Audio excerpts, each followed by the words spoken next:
But நீங்கள் அந்த time கொடுக்கணும், நம்ம ரொம்ப 19 நாள் தான் ஆகுதுன்னு சொல்லி. ஆனால் எதிர்க்கட்சிகள் அதற்கு முன்பாகவே விமர்சனத்தை தொடங்கிட்டாங்க. கோட்டையில் இருக்கக்கூடியவர்கள் அந்த அந்த முகங்கள் எல்லாம் புது முகங்கள். அங்கே இருக்கக்கூடிய மக்கள் பெரிய எதிர்பார்ப்போடவும் அபிலாஷையோடவும் என்னமோ அவங்க குடும்பத்தில் இருக்க ஒருத்தர் ஒரு இந்த இந்த ஆட்சிக்கும் அதிகாரத்திற்கும் வந்துவிட்டது போல். இது 67 நடந்துச்சு. ஏன் இந்த அரசு குதிரை பேரத்தில் ஈடுபடுகிறது? குதிரை பேரம் என்பதை எதிர்க்கட்சிகள் மட்டும் சொல்லலை, இவர்கள் ஆதரவு தரப்பில் இருந்தவர்கள் கூட அதை எதிர்க்கிறார்கள். ஏன் இந்த மாதிரியான ஒரு முடிவுக்கு? இந்த அரசை கவிழ்க்கக்கூடிய திறனோ திராணியோ தெம்போ துணிவோ யாருக்கும் கிடையாது. தமிழகத்தை நீங்கள் அடுத்த கட்டத்திற்கு நகர்த்த வேண்டும். நீங்கள் மீண்டும் மீண்டும் பீகார், மத்திய பிரதேஷ், உத்தரப்பிரதேஷை ஒப்பிட்டு நாம் நம்மளை பெருமைப்படுத்திக் கொள்வதோ, நாம் திருப்திப்பட்டுக் கொள்வதோ, தோழமை கட்சிகள் எப்போ வேணாலும் நம்மளை நட்டாத்தில் விட்டுருவாங்கன்ட்டு அவங்க நினைக்கிற மாதிரி தெரியும் அவங்களுடைய செயல்களெல்லாம் இருக்கு. எனக்கு இங்கிருந்து பார்க்கும்பொழுது அவர்களை நட்டாற்றல் யார் விடுகிறார்களோ அவர்களை மக்கள் நட்டாற்றல் விட்டு விடுவார்கள் அப்படின்னு நான் நினைக்கிறேன். அதிமுக போக போக கரைந்து போகும். அது கரைந்து போகக்கூடிய இடம், அது சங்கமமாகக்கூடிய இடம் தவேகா. 3 கட்சி அரசியல் இருக்கோன்ட்டு ஒரு சின்ன கலக்கம், ஒரு மயக்கம், ஒரு தயக்கம் உங்களுக்கும் எனக்கு இருக்கலாம். அப்படிலாம் இல்லை, சரியாயிடும். அது திருப்பி 2 கட்சி அரசியலுக்கு மாறிடும். தினமணி நேயர்களுக்கு வணக்கம். இன்றைய சந்திப்பில் நம்மோடு ஐநாவினுடைய முன்னாள் அதிகாரி எழுத்தாளர் திரு ஆர் கண்ணன் அவர்கள். அவரை அன்போடு வரவேற்கிறோம். சார் வணக்கம். வணக்கம் திரவியம். வணக்கம். புதிய அரசு, திரு விஜய் தலைமையிலான இந்த அமைச்சரவை நீங்கள் எப்படி பார்க்குறீங்க? இந்த ஒரு இளம் அமைச்சரவையாக தோற்றத்தில் நம்ம பார்க்க முடியுது. 10ஆம் தேதியிலேருந்து இன்றைக்கி 29ஆம் தேதியில் இருக்கிறோம். செயல்பாடுகள் ஏதாவது நம்பிக்கை தர மாதிரி இருக்குது அந்த அமைச்சரவை? இல்லை, இது ரொம்ப, அதாவது புதுசாக மணமாகி வந்திருக்கிற மணப்பெண்ணை பற்றி நீங்கள் அவங்க மாமியார்கிட்ட போய் கேட்குற மாதிரி இருக்குது. குறைதான் இருக்கும். 19 நாள் தான் ஆயிருக்கு. இல்லை, அவங்க 2 பேரும் பழகணும் இல்லை, அவங்கள பற்றி தெரியணும் இல்லை. புது மணப்பெண் எப்படிப்பட்டவர், எப்போ எழுந்துக்கிறார், என்ன மாதிரி இருக்கார், சமையலறைக்கு வராரா, உதவி பண்ணுறாரா, கேட்குறாரா, வேலைக்கு போகிறாரா, இதெல்லாம் ரொம்ப இதில் இந்த 19 நாளில் தேனிலவும் இருக்குது. அதனால் இது ரொம்ப நீங்கள் ஒரு 100 நாளாவது கொடுத்துட்டு தான் இவங்களை நாம் கணிக்க முடியும்னு நான் நினைக்கிறேன். பட் ஒரு ஸ்டெப்பு வரும்போது, இந்த ஸ்டெப்பு எடுத்து வைக்கும்போது எங்களுக்கு ஒரு நம்பிக்கையாக இருக்குது அப்படிங்கிற மாதிரி சில விஷயங்கள் இருக்கலாம். அதனால் இல்லை, அதாவது நீங்கள் மேலே பார்த்தீங்கன்னா முதல்வர் டெல்லிக்கு போயிருக்காரு. டெல்லியில் என்ன நடந்தது அப்படின்றது இன்னும் ஒரு வெளிப்படைத்தன்மையோடு அவங்க தரப்பில் இருந்து சொன்னால் நல்லாயிருக்கும். சொல்லலை. ஆனால் அவருடைய உடல் மொழி அதெல்லாம் பார்க்கும் பொழுது ஒரு சுமூகமான, ஒரு இனிமையான ஒரு சந்திப்பு தான் பிரதமரோடு இருந்துச்சுன்னு நான் நினைக்கிறேன். 10 நிமிடங்கள் அந்த சந்திப்பு நடந்ததாக சில பேர் சொல்கிறாங்க, சில பேர் 20 நிமிடங்கள்னு சொல்கிறாங்க. அதுலேயே நமக்கு எது எப்படி கிளாரிட்டி, ஆமாம், அதில் தெளிவில்லை நமக்கு. அதெல்லாம் அவர் பேசலைன்னா கூட நிறைய பேர் குறப்படுறாங்க அவர் பேசலை அப்படின்ட்டு. அதை கூட நான் ஒரு பெரிய குறையாக, அவர் அந்த இடத்துக்கு வர்றதுக்கு ஒருவேளை நாளாகலாம், அவர் அந்த இடத்துக்கு நகர்ந்துட்டுருக்காரோ அப்படின்னு நம்ம நினச்சிக்கலாம். சரி. அப்புறம் உள்துறை அமைச்சரை பார்க்கலை, நேரம் கேட்டும் கொடுத்தும் பார்க்கலைன்றது தான், பார்க்கலையா அல்லது நேரம் கேட்கப்படவில்லையான்றது எனக்கு தெரியல. முதல்ல வந்த தகவல்கள் அவரையும் பார்க்கறதா தான் இருந்துச்சு. அதுக்கப்புறம் சோனியா காந்தி, ராகுல் காந்தி அவர்களை பார்ப்பதும் காங்கிரஸ் தரப்பிலிருந்து அது ரத்தானதாக தகவல்கள் வருது. இன்னும் ஒரு வாரத்தில் மீண்டும் 11ஆம் தேதி ஜூன் 11 மீட் பண்ண அதை சந்திப்பாங்க அப்படின்னு இருக்குது. ஒருவேளை இதையெல்லாம் அவர்கள், இந்த புதிய ஆட்சியாளர்கள் இன்னும் ஒரு தீவிரமாக, இன்னும் ஆழமாக சிந்தித்து, இது முதன்முறை நம்ம டெல்லிக்கு போகிறோம், நம்ம முதல்வராக போகிறோம், தாவேகாவினுடைய கட்சி தலைவராக போகவில்லை. இல்லை, நாம் போகிற இந்த நேரத்தில் நம்முடைய கட்சி அப்புறம் வச்சுக்குவோம், இப்போதைக்கு அதிகாரிகளையும் ஆட்சியில் இருக்கக்கூடிய மத்திய அரசினுடைய அமைச்சர்களையும் அமைச்சர் பெருமக்களையும் பிரதமரையும் மட்டும் சந்திப்போம்னு சொல்லிட்டு இந்த 2 நாள் பயணம், முதல்ல 2 நாள் தானே அந்த பயணம், அதை அவங்க வடிவமைச்சிருக்கணும்ன்ட்டு நான் நினைக்கிறேன். அதனால் அந்த மாதிரி இது ஒரு புதிய அரசு, இவர்கள் ரொம்ப புதியவர்கள். அதனால் இவ்வளவு ஆழமாக இவர்களை வழிநடத்தக்கூடிய அதிகாரிகள் இவர்களை சரியாக வழிநடத்தலையா? அதனால் இது இந்த அரசனுடைய தலைமையை பற்றி நம்ம பேசுறது. இப்போ வந்து கீழ்மட்டத்தில் கீழே வந்து அமைச்சர்கள், நான் ஒரு 3-4 நாட்களுக்கு முன்னாடி கோட்டைக்கு போயிருந்தேன். சரி. கோட்டையில் இருக்கக்கூடியவர்கள் அந்த முகங்கள் எல்லாம் புது முகங்கள். அங்கே இருக்கக்கூடிய மக்கள் பெரிய எதிர்பார்ப்போடவும் அபிலாஷையோடவும் என்னமோ அவங்க குடும்பத்தில் இருக்க ஒருத்தர் இந்த ஆட்சிக்கும் அதிகாரத்திற்கும் வந்துவிட்டது போல். இது 67 நடந்துச்சு. திமுக ஆட்சிக்கு வந்தபோது கிராமத்தில் இருக்கிறவர்கள், சாதாரண எளியவர்கள், பாமரர்கள் கோட்டையினுள் ஒரு சுவாதீனமாக ஏதோ தங்களுடைய தாத்தா வீட்டுள் நுழைகிற மாதிரி, அவங்களுடைய தந்தை வீட்டினுள் நுழைகிற மாதிரி அவ்வளவு சுவாதீனமாக அவர்கள் நுழைந்ததை 67 பார்த்தோம். அதற்கு பிறகு எம்ஜிஆர் வந்தபோது ஓரளவுக்கு அந்த மாதிரி இருந்துச்சுன்னு நான் நினைக்கிறேன். இப்போ திருப்பி அதை பார்க்கிறேன். கரவேட்டி கட்டியவர்கள் யாரும் இல்லை. திமுக ஆட்சிக்கு வந்த உடனே ராஜாஜி அண்ணாவுக்கு சொன்ன அறிவுரை, கட்சிக்காரர்களை கோட்டைக்குள் அனுமதிக்காதீர்கள் அப்படின்னார். ஆனால் அது அப்படி நடக்கலை. ஏன்னா அவங்கள மக்களை சார்ந்த ஒரு ஆட்சி நடத்தணும் நீங்கள் அப்படின்னா கோட்டைக்குள்ளே நீங்கள் மக்களை அனுமதிக்காத இருக்க முடியாது. கண்டிப்பாக யார் வேணாலும் வரலாம், ஆனால் அவர்கள் செல்வாக்கு செலுத்துபவர்களாக இருக்கக்கூடாது. அவ்வளவுதான். அதனால் அதெல்லாம் ரொம்ப வரவேற்க தகுந்த மாற்றங்களாக தோணுச்சு. இப்போ நீங்கள் பார்க்கும்போது அவங்க ஒரு மலர்ச்சியாக இருக்கிறாங்க, மக்கள் மகிழ்ச்சியில் மக்கள் புதிது. இது வந்து இதுதான் சொல்கிறேன், இது புதிதாக திருமணமானவர்கள். இது ஒரு தேனிலவு காலம். இது ரொம்ப, நீங்கள் தேனிலவு காலத்தில் எல்லாமே இனிமையாகவும் எல்லாமே மகிழ்ச்சியாகவும் எல்லாமே வந்து அழகாகவும் தெரிகிற ஒரு காலம். திருமணம் தொடங்கும் பொழுது தான் அப்போது சிக்கல்கள் வரும். இதை இப்படி பண்ணியிருக்கலாமே, அப்படி பண்ணியிருக்கலாமே, நான் இப்படி எதிர்பார்த்தனே, இந்த மாதிரியான எண்ணங்கள் வரும். பட் நீங்கள் அந்த டைம் கொடுக்கணும், நம்ம ரொம்ப 19 நாள் தான் ஆகுதுன்னு சொல்லிங்க. ஆனால் எதிர்க்கட்சிகள் அதற்கு முன்பாகவே விமர்சனத்தை தொடங்கிட்டாங்க. இல்லை, எதிர்க்கட்சிகள் அவர்கள் பண்ணுற பணியை பண்ணணும். 6 மாதங்கள் நாங்கள் விமர்சிக்க மாட்டோம்ன்ட்டு மேனாள் முதல்வர் சொன்னார். ஆமாம். ஆனால் சில கொள்கை ரீதியாக இப்போ 3 முறை வந்து வந்தே மாதரம் 3 முறை முதல்ல பாடியிருக்காங்க. அப்போது அந்த தமிழ்தாய் வாழ்த்தை பற்றி அவர் கொண்டு போய் அவருடைய வேண்டுகோளில் 4 வேண்டுகோள்களில் ஒன்றாக வைக்கிறார். அதில் இவங்களுடைய நிலைப்பாடு என்ன அப்படின்றத எதிர்க்கட்சிகள் இவங்களை கேட்குறாங்க. ஆனால் கூட்டணி கட்சிகள் ஓரளவுக்கு மேலே இவர்களை கேட்குற மாதிரி தெரியல. ஸோ அவர்கள் வந்து அந்த ஆளும் தரப்புலேருந்து கொடுக்கக்கூடிய அந்த விளக்கத்தை ஏற்கக்கூடிய நிலையில் இருக்கிறாங்கன்னு சொல்கிறீங்க கூட்டணி கட்சியில் உள்ளவங்க. அப்படித்தான் தெரியுது. இது ஒருவேளை என்ன மாதிரி அவங்க நினைக்கிறாங்களோ என்னவோ. இது இவர்கள் புதியவர்கள், இவர்களுக்கு இன்னும் ஒரு பெரிய giving them a long rope அப்படின்னு சொல்லுவாங்க ஆங்கிலத்தில். அந்த மாதிரி இன்னும் கொஞ்சம் அவங்கள விட்டு பிடிப்போம், விட்டு பார்ப்போம், அவங்க என்ன மாதிரியான நிலைப்பாடுகளை எடுக்கிறாங்க அப்படின்னு இருக்கலாம். இப்போது காலம்தான் நமக்கு சொல்லும். நான் திருப்பி சொல்கிறேன், இது இப்போது தான் நடைபெற்ற திருமணம். இதிலேயே மருமகளை பற்றியோ மருமகனை பற்றியோ நாம் வந்து ஒரு மதிப்பீடு செய்வது என்பது அதுக்கு இன்னும் காலம் வேணும்னு நான் நினைக்கிறேன். இல்லை, இன்னொன்று, இப்போ நீங்கள் புதியவர்களாக இருக்கிறாங்க. ஸோ அவங்க வந்து அனுபவத்தை பெறதுக்கு வந்து அந்த துறைக்குள்ளே போய், இப்போ நீங்கள் ஒரு அதிகாரியாக இருந்தனால கேட்குறேன், அந்த துறை உள்ளே போய் அவங்களாக தான் அதை கற்றுக்க முடியுமா, இல்லை அவங்களுக்கு அந்த மாதிரி ஒரு தனிப்பட்ட பயிற்சிகள் மாதிரி தேவைப்படுமான்னு கேட்குறேன். தன்னைத்தானே அவங்க அதை கற்றுக்கொள்வதா, இல்லை தனிப்பட்ட பயிற்சிகள் மாதிரியான விஷயங்கள் எதுவும் அவருக்கு தேவைப்படுமான்னு கேட்குறேன். அதாவது அவர்களுக்கு பயிற்சியெல்லாம் தேவைப்படும்னு நான் நினைக்கல. இவர்கள் வந்து ஐஏஎஸ்ஓ ஐபிஎஸ்ஓ ஐஆர்எஸ் அதிகாரிகளோ கிடையாது. அங்கே தான் வந்து உங்களுக்கு சட்ட நுணுக்கங்கள் தேவைப்படும், தொழில்நுட்பம் தேவைப்படும், தொழில்துறையான ப்ரொஃபஷ்னல் அதில் எக்ஸ்பர்டீஸ், அந்த திறன் தேவைப்படும். இது வந்து மக்களோடு உங்கள் இதயம் மக்களோடு இருந்தால் போரும். உங்களுடைய மூளை இதயத்தை கேட்டு வேலை செய்யும். மதிய சத்துணவு திட்டத்தை அமல்படுத்தும் பொழுது எம்ஜிஆரிடம் அந்த திட்டத்தை விவரித்து ஆட்சியாளர்கள் பேசுகிறார்கள். திங்களிலிருந்து வெள்ளி வரைக்கும் ஒரு வேளை உணவு தருவோம் எல்லா பள்ளிகளுக்கும், அரசு பள்ளிகளுக்கு, அதற்கு இவ்வளவு செலவாகும் அப்படின்ட்டு அந்த ப்ரெசன்டேஷன், அதை பற்றிய ஒரு கருத்துரை அவங்க வழங்கின பிறகு எம்ஜிஆர் கேட்ட ஒரே கேள்வி, சனி ஞாயிறு குழந்தைகளுக்கு பசிக்காதா? அதனால் அவ்வளவு தெரிஞ்சால் போகிறோம். அப்படி ஒரு நல்லிதயம் இருந்தால் போகிறோம்.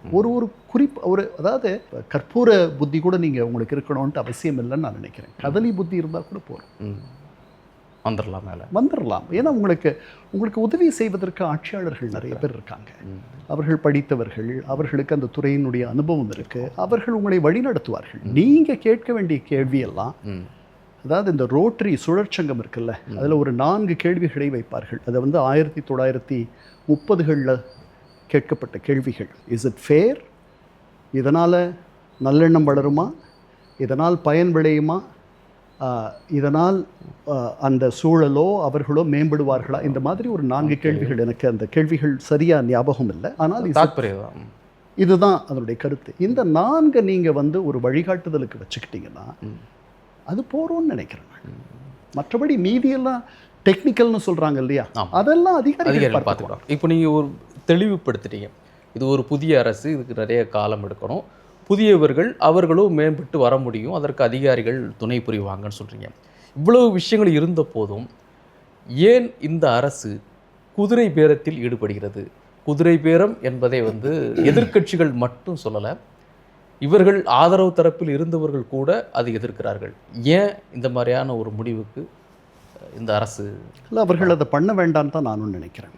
அவர்கள் அப்படி பண்ணுறாங்களான்றது உங்களுக்கும் எனக்கும் தெரியாது. ஆனால் அப்படி பண்ணுவதாக ஒரு தோற்றம் இருக்கிறது நமக்கு இல்லையா? அந்த தோற்றத்தை கூட நான் சீசரனுடைய மனைவிக்கு அவள் கற்புக்கரசியா என்பது முக்கியமல்ல, அவள் கற்புக்கரசி என்பது மட்டுமல்ல, அவள் கற்புக்கரசி என்று மற்றவர்களுக்கு தெரியப்படுத்தவும் வேண்டும். It is not enough that Caesar's wife is chaste. She should also appear to be chaste என்று ஒரு பழமொழி உண்டு. அது மாதிரி இவர்கள் பனைமரத்தின் கீழ் பால் குடிக்கக்கூடாது முதல்ல. அதனால் இது தேவையில்லை. இந்த அரசுக்கு எந்த ஆபத்தும் இல்லைன்னு நான் நினைக்கிறேன். இந்த அரசை கவிழ்க்கக்கூடிய திறனோ திராணியோ தெம்போ துணிவோ யாருக்கும் கிடையாது என்று எண்ணுகிறேன். ஏன்னா இந்த அரசை கவிழ்த்துட்டா அவர்களை மன்னிக்க மாட்டார்கள் மக்கள். ஆமாம், இது நான் சொல்கிறது வந்து இன்னும் ஒரு ஆண்டுக்கு. அதற்கு பிறகு இந்த அரசு சீரிய முறையில் செயல்படுதுன்னா இந்த அரசுக்கு இந்த நல்லெண்ணம் தொடர்ந்து இருக்கும். ஒருவேளை இவர்கள் பெரிய தவறுகளையோ இல்லை முன்னாடி இருந்தவர்கள் போன பாதையிலேயே இவர்களும் போகிறார்கள். நம்ம ஆம் ஆத்மியை பார்த்தோம். ஏன்னா அந்த மாதிரி இவர்கள் ஒரு ஆம் ஆத்மியாக மாறுகிறார்கள் என்றால் மக்கள் இவர்களை தூக்கி எறிந்து விடுவார்கள். மக்கள் தீர்ப்பு தான் மகேசன் தீர்ப்பு. அதனால் இவர்களுக்கு பெரிய ஆபத்து இருப்பதாக நான் எண்ணவில்லை. இவர்களுக்கு இருக்கக்கூடிய சிக்கல்கள் என்னென்னா, மக்களுடைய எதிர்பார்ப்புகள் மிகப்பெரிய அளவில் இருக்குது. அதை நிறைவேற்றணும். அதற்கு மத்திய அரசோடு எவ்வளவு முடியுமோ ஒரு இணக்கமான போக்கை கொள்ள வேண்டும். ஒன்று, நிதி வந்து நமக்கு ஒரு சிக்கலாக இருக்கிறது. அதுக்கப்புறம் இதை தமிழகத்தை நீங்கள் அடுத்த கட்டத்திற்கு நகர்த்த வேண்டும். நீங்கள் மீண்டும் மீண்டும் பீகார், மத்திய பிரதேஷ், உத்தரப்பிரதேஷை ஒப்பிட்டு நாம் வந்து நம்மளை பெருமைப்படுத்திக் கொள்வதோ நாம் வந்து திருப்திப்பட்டு கொள்வதோ இது முறையில்லைன்னு நான் நினைக்கிறேன். தெற்காசிய நாடுகளோடு நம்மளை ஒப்பிடணும். அந்த மாதிரி சாலைகள் வரணும், அந்த மாதிரி பாதுகாக்கப்பட்ட குடிநீர் வரணும், அந்த மாதிரி வேலை வாய்ப்புகள் வரணும், அந்த மாதிரி பசுமை பூத்து குலங்கும் பூமியாக இது இருக்கணும், அந்த மாதிரி நீர்நிலைகள் பாதுகாக்கப்பட வேண்டும். எங்கே பார்த்தாலும் சிமெண்ட் கல்லறையாக இருக்கிறது சென்னையும் மற்ற நகரங்களும். அதனால் ஒரு திட்டமிடல் கிடையாது. ஒரு அடுத்த தலைமுறைக்கு இந்த தமிழகத்தை, இந்த நாட்டை, இந்த பூமியை நாம் கடத்த வேண்டும் நம்முடைய பேர குழந்தைகளுக்கு என்ற எண்ணம் யாருக்கும் இல்லை. மற்ற நாடுகளுக்கெல்லாம் போகிற எவ்வளவோ இளைஞர்கள் பார்ப்பார்கள், ஏன் அவங்கெல்லாம் அப்படி இருக்காங்க, நம்ம அப்படி இல்லை அப்படின்றதெல்லாம் இருக்குது. ஸோ அதுதான் அவர்களுடைய மிகப்பெரிய சவால்னு நான் நினைக்கிறேன். இந்த ஆட்சியை காப்பாற்றி கொள்ள வேண்டும். நமக்கு உதவி செய்கிற நம்முடைய கூட்டணி தோழமை கட்சிகள் எப்போ வேணாலும் நம்மளை நட்டாத்தில் விட்டுருவாங்கன்ட்டு அவங்க நினைக்கிற மாதிரி அவங்களுடைய செயல்களெல்லாம் இருக்குது. எனக்கு இங்கிருந்து பார்க்கும்பொழுது அவர்களை நட்டாற்றில் யார் விடுகிறார்களோ அவர்களை மக்கள் நட்டாற்றில் விட்டு விடுவார்கள் அப்படின்னு நான் நினைக்கிறேன். சரி, அதை திரும்ப எனக்கு அந்த சந்தேகம் என்னன்னா, அப்போ ஒரு தெளிவாக தெரியுது, 2 கட்சிகள் 2 இடதுசாரிகளும் தெளிவுபடுத்துகிறாங்க, எந்த சூழ்நிலையிலும் நாங்கள் வந்து இந்த ஆட்சி கழுவதற்கு நாங்கள் ஒரு கருவியாக இருக்க மாட்டோம். இன்னும் சொல்லப்போனால் 5 ஆண்டுகள் நிச்சயமாக அந்த ஆட்சி தொடருங்கிற உறுதிப்பாட்டை அவங்க கொடுக்குறாங்க. விசிக அமைச்சரவையில் பங்கேற்றாங்க, இந்திய யூனியன் முஸ்லீம் லீக் அமைச்சரவையில் இருக்கிறாங்க. ஏன்னா அவர்களும் அந்த மாதிரி நிலைப்பாட்டை எடுக்கிறதில்ல. இருந்தாலும் கூட அதை தாண்டி இவங்க ஆபத்து இருக்குன்னா, ஆபத்து அப்படிங்கிறது இல்லை, இதை தாண்டி வேற ஏதோ ஒரு பின்னணி இருக்குது, வேற ஏதோ ஒரு பழி வாங்குகின்ற போக்கோ அல்லது ஏதேனும் ஒரு கட்சியை வந்து ஒரு சீர்குலைக்கணும் எண்ணம் எல்லாம் கூட அவங்களுக்கு இருக்கக்கூடும்னு சில பார்வை வைக்கப்படுது. அந்த எக்ஸ்ட்ரீமாக நம்ம யோசிக்கணும். அவர்களை அந்த மாதிரி பார்வை வைப்பவர்களை பற்றி நான் குறையே சொல்ல மாட்டேன். அதனால தான் சொல்கிறேன், பனைமரத்து கீழே இருந்து நீங்கள் பால் அருந்தினாலும் அது தெரியாது வெளியில். அதனால இந்த ரொம்ப வெளிப்படையா தெரியல, இவங்க பனை மரத்துன்னு இல்ல இல்ல இவங்க ரொம்ப வெளிப்படையா அவங்க பண்றாங்க. அந்த விளையாட்டு தாவேக்காவில் வந்து உடனே அவங்க ஜாயின் பண்றாங்க, ரிசைன் பண்றாங்க, ஜாயின் பண்றாங்க. இல்லை, அந்த 4 பேருடைய முடிவும் அதில் இருக்குல்ல. இவர்களை மட்டுமே குறை சொல்ல முடியாது. அந்த 4 பேரும் அதற்கு உடன்படுகிறார்கள். அவர்கள் வென்ற அவர்களுடைய இடங்களை அதிலிருந்து விலகுகிறார்கள். அதனால் இது 2 பேர் மேலேயும் பழி இருக்குது. அவர்களை பற்றி நாம் என்ன நினைக்க முடியும்? இந்த தேர்தல் முடிவுகள் வந்த பிறகு தமிழகத்தினுடைய ஒவ்வொரு அரசியல் தலைவரும் எல்லாரும் தமிழக மக்களை நாணச் செய்யும் அளவிற்கு நடந்து கொண்டார்கள். அதுதான் உண்மை. இதில் இந்த 4 பேரை மட்டும் நாம் எதுக்கு குறை சொல்லணும்? மிகப்பெரிய பாரம்பரியமிக்க தலைவர்கள், தோல்விகளையும் வெற்றிகளையும் சந்தித்து மிகப்பெரிய ஒரு இடத்திற்கு எளிமையான இடங்களில் இருந்து அவ்வளவு தூரம் உயர்ந்தவர்கள், பல லட்சக்கணக்கான குடும்பங்களை தூக்கிவிட்டவர்கள். இவர்களே நிலை தடுமாறியதை நாம் பார்த்தோம். நிச்சயம். அதனால் இவர்களை மட்டும் நாம் எதுக்கு குறை சொல்லணும்? இந்த அரசு இப்படி இருக்க வேண்டாம்னு நான் நினைக்கிறேன். இது முறையல்லன்னு நான் நினைக்கிறேன். இதெல்லாம் இயல்பாக நடக்கும். அதிமுக போக போக கரைந்து போகும். அது கரைந்து போகக்கூடிய இடம், அது சங்கமமாகக்கூடிய இடம் தாவேகா. அதில் எனக்கு ஒன்றும் எந்த விதமான ஐயமும் இல்லை. அதிமுக கரைந்து தாவேக்காக்குள்ளதான் கண்டிப்பாக. ஏன்னால் அதிமுக செய்ய வேண்டிய பணியை தாவேகா செய்கிறது. உங்களுக்கு தமிழகத்தில் பாஜக ஜெயலலிதா இருந்த வரைக்கும் கால் ஊன்றாததற்கு காரணம் என்ன? அது ஒரு மிக மிக மிக மிக மென்மையான ஒரு பாஜக பெரும்பான்மை அரசியல் போக்கை கொண்டிருந்ததாக பல பேர் எண்ணினார்கள். ஒரு மென் இந்துத்துவா மாதிரி. ஹிந்துத்துவான்ற வார்த்தையெல்லாம் நான் சொல்ல மாட்டேன், ஜாஸ்தி பேர். ஆமாம், அதனால தான் மென்னு பல மென்கள் சொன்னேன். அதனால் அந்த இடத்திற்கு திமுக எதிர்ப்பு அரசியலை கையில் எடுக்கும் யாரும் வெற்றி பெறுவார்கள் என்ற சூத்திரத்தை எம்ஜிஆர் எல்லாருக்கும் சொன்னார். அது ஜெயலலிதா அவரை விட அதிதீவிரமாக கையில் எடுத்தார்கள். அந்த இடத்திற்கு இவர் போயிட்டார். விஜயகாந்த் அந்த இடத்துக்கு போயிட்டு அங்கிருந்து நிலை தடுமாறின உடனே அவர் மேலே போக முடியாது போயிட்டார். ரெண்டாவது, அவர் இவரளவுக்கு ஒரு பெரிய சூப்பர் ஸ்டார் சொல்ல முடியாது. நிச்சயமா அவருக்கு பெரிய ஆதரவு இருந்தது, ஒரு மிகப்பெரிய ஒரு பிம்பம் இருந்தது, அற்புதமானவர் என்ற எண்ணம் எல்லாருக்கும் இருந்தது. பட் அவருக்கு காலம் அவருக்கு துணை செய்யவில்லை. அவருடைய அரசியல் நிலை போக்கு, அவருடைய தனிப்பட்ட குணாதிசயம், வெளியில் நடந்துக்கிட்ட விதம், இதெல்லாம் அவரை ஒரு அளவுக்கு மேலே உயர்த்தலை. ஆனால் அவரிடத்தில் மக்கள் ஒரு பெரிய எதிர்பார்ப்பு வைத்திருந்தார். அவர் தான் மூன்றாவது வழியை இந்த மக்கள் நாடுகிறார்கள் என்பதை உறுதிப்படுத்தியவர் அவர். அவர் போட்டு கொடுத்த ராஜபாட்டையில தான் இவர் பயணம் பண்ணியிருக்கார். ஸோ அவர் அதனால் அந்த முடிவை நோக்கி இதெல்லாம் பண்ண வேண்டியதில்லை. ஹை பாலிட்டிக்ஸ் பண்ணலாம், உயர்ந்த அரசியல் செய்யலாம். இதெல்லாம் காலமே கனிந்து அவர்களை சேர்த்துரும். அவர்களை ஒரு ஸ்திரமான ஒரு கட்சியாக, ஒரு நிலையான ஒரு சக்தியாக அதாவது இந்த தமிழகத்தை பொறுத்தவரை 2 சக்திகள் தான் இருக்க முடியும்ன்றதான் தமிழக வரலாற்றினுடைய முடிவு. நீங்கள் 1952 57 வரைக்கும் கம்யூனிஸ்டுகள், காங்கிரஸ், 57க்கு பிறகு திமுக, காங்கிரஸ், 72க்கு பிறகு திமுக, அதிமுக. இன்னைக்கு 3 கட்சி அரசியல் இருக்கோன்ட்டு ஒரு சின்ன கலக்கம், ஒரு மயக்கம், ஒரு தயக்கம் உங்களுக்கும் எனக்கு இருக்கலாம். அப்படிலாம் இல்லை, சரியாயிடும். அது திருப்பி 2 கட்சி அரசியலுக்கு மாறிடும். ஸோ இன்னொன்று, அடுத்த கட்டமாக இவர்கள் கொடுத்த வாக்குறுதிகளை படிப்படியாக நிறைவேற்றும் அப்படிங்கிற மாதிரி சொல்கிறாங்க. அது சாத்தியப்படுமா? இல்லை இப்போ இந்த விவசாயிகளுக்கு செஞ்ச அந்த பயிர்க்கடன் தள்ளுபடி மாதிரி எல்லாவற்றிலுமே ஒரு கணக்கோடு செய்யக்கூடிய சூழல் தான் இப்போது இருக்குதா? 2 நடக்கும்னு நினைக்கிறேன். பல இடங்களில் அவர்கள் சமரசம் செய்து கொள்வார்கள். என்ன இப்போ அவர்கள் சொன்ன அந்த மாத உதவித்தொகை வந்துருச்சா? இன்னும் வரல இன்னும். அதனால் இன்னும் 2 நாள் அதுதான் கூடுதலான, அதான் அவர்கள் சொன்ன 2500 அது நடக்குமா? அதில் ஏதாவது அவர்கள் சமரசம் செய்து கொள்ள போகிறார்களா?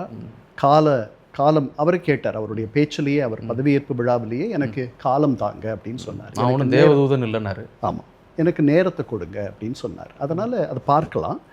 ஆனால் அவர் சொன்ன வாக்குறுதிகளை அவரால் நிறைவேற்ற முடியும். தமிழகத்தில் ஒரு இணை பொருளாதாரம் நடந்துட்டுருக்கு. தமிழகத்தினுடைய வரவு செலவு திட்டத்தை நீங்கள் எடுத்துக்கிட்டிங்கன்னா 3,71,000 கோடி. அண்ணாவனுடைய 1967 நம்முடைய வரவு செலவு திட்டம் எவ்வளவுன்னு நான் சொன்னேன்னா நீங்கள் மலைச்சு போயிடுவீங்க. வெறும் 240 கோடி. இன்றைக்கி 3,71,000 கோடி. அதனால் நாம் எங்கேயும் இருக்கோம். இதற்கு இணையாக ஒரு கருப்பு பொருளாதாரம், ஒரு கருப்பு சந்தை, ஒரு கருப்பு பணம், ஒரு கருப்பு ஊழல், லஞ்சம் இருக்கு.